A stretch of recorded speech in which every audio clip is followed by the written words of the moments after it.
What is subleasing, also called subletting? Subleasing refers to the current tenant renting out all or part of their unit to another tenant. This may happen if you need to move out before your lease term has ended, or if you wish to share the space with another family or person. You should review your lease to see if subletting is allowed. If it is allowed, then you need to obtain the written sublease agreement with the subtenant. You will become the landlord under that sublease. Don't execute the sublease until you have received your landlord's consent, which shall be discussed later in this video. Is there a Utah law about subletting? No, Utah laws do not explicitly permit nor prohibit sublets, so you must follow the terms of your lease. If your lease prohibits sublets, then you can't sublet, or you could be evicted for breaking your lease if you do.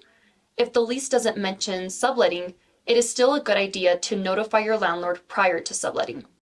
What is the process for subletting? Check your lease. Many leases contain a clause that requires you to obtain your landlord's approval or at least give notice prior to subletting.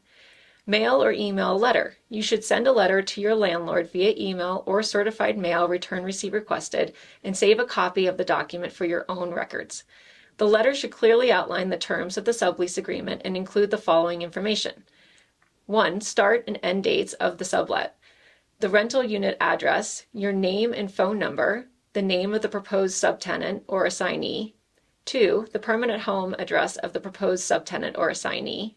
3. Your reason for subletting or leaving permanently. 4. Your new address during the sublease if applicable. 5. Written consent of any co-tenant. 6. A copy of the proposed sublease. 7. A request that the landlord approve the new plan. Make sure that you receive written approval from your landlord. This will document their consent. Remember, throughout the sublease period, the primary tenant remains liable to the landlord for the obligations stated in the original lease.